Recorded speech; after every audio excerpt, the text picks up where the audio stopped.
এই দেশের মানুষ লুটেরাদের আর গ্রহণ করবে না। দুর্নীতির বিরুদ্ধে একটি লড়াই ছিল, ক্ষমতা কুক্ষিগত করে রাখার বিরুদ্ধে একটা ক্ষোভ ছিল, মানুষের অধিকার কেড়ে নেওয়ার বিরুদ্ধে ক্ষোভ ছিল, মানুষ নিরাপত্তার বাইরে চলে গেছিল, নিরাপদ ছিল না, ক্ষোভ ছিল। এই সব ক্ষোভের বহিঃপ্রকাশ পুঞ্জীবিত হয়ে একটি সময়ের এক জায়গায় জড়ো হয়ে যে ধাক্কাটা ছিল সকল শ্রেণীর মানুষের পার্টিসিপেশনের, সেটি একটি পরিবর্তন সাধন করছে। এই কথা প্রমাণিত, মিথ্যা ক্ষণস্থায়ী, স্বৈরাচার ক্ষণস্থায়ী, ফেসিবাদ ক্ষণস্থায়ী, দুর্নীতি ক্ষণস্থায়ী, আর স্থায়ী হচ্ছে ইসলামের যে আদর্শ, সেগুলো কি?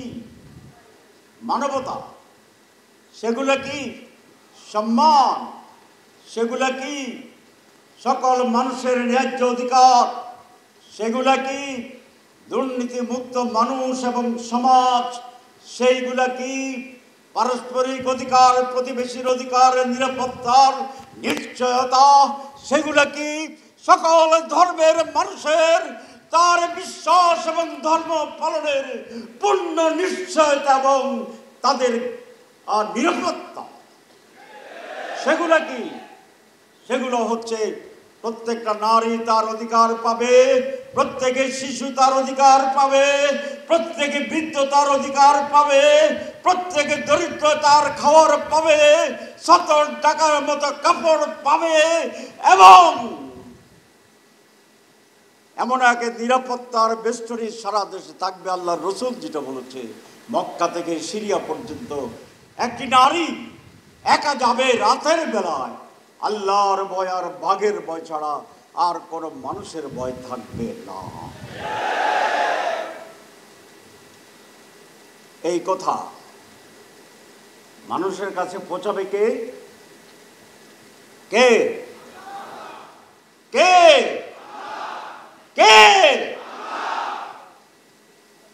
এইটাই উপযুক্ত সময়, এইটাই উপযুক্ত সময়।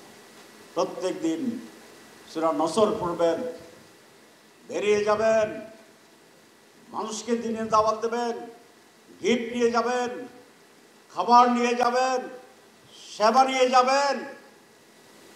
এই দেশের মানুষ দুর্নীতিগ্রস্ত নেতৃত্বকে আর গ্রহণ করবেন না।